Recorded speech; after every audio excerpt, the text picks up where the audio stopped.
Alright, good morning. Andito na tayo sa final countdown ng finishing work. At only 1 week na madali ang ating bahay na ginagawa.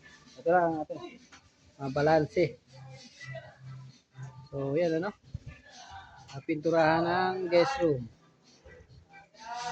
So, ayan ang guest room. Dito tayo sa master. Meron ng ilaw. At salukuyang nilagyan ng kama ng ating may-ari. So, konting touching mo lang. Dito tayo sa WIC. Ang matinik na pintor. Nalagay na ang shower. May ilaw na rin.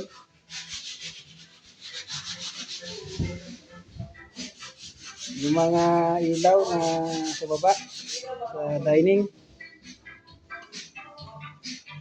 Ang ating hagdanan o kulang na ng bintana. Ang ating binil na hagdan. Lagyan ng binil.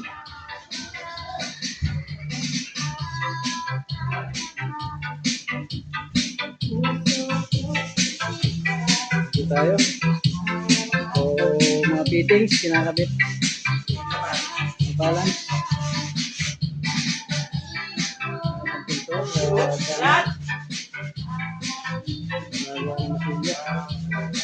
Masilya ng ceiling. May ilaw. Counter. Ang paikot. Inert.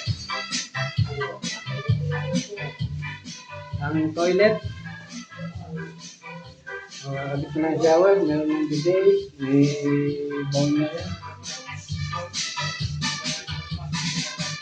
Ating counter. Nakakabit na ng sink. Ito tayo sa outside. Ito sa outer na pinturahan na ng primer na pangkulay na pintura. So ongoing. Isa sa matinik na pintor. Isa. Matinik na pintor. Ang tagiliran. Medyo maulang pero mawala rin. Ang init na eh. Papahiran na lang paikot yan. Ating installer, masonry. Tayo zipper na kakabit ng ceiling. Yung mga ilaw nila sa guest room. So yun ang update. At salamat. Gusto muli.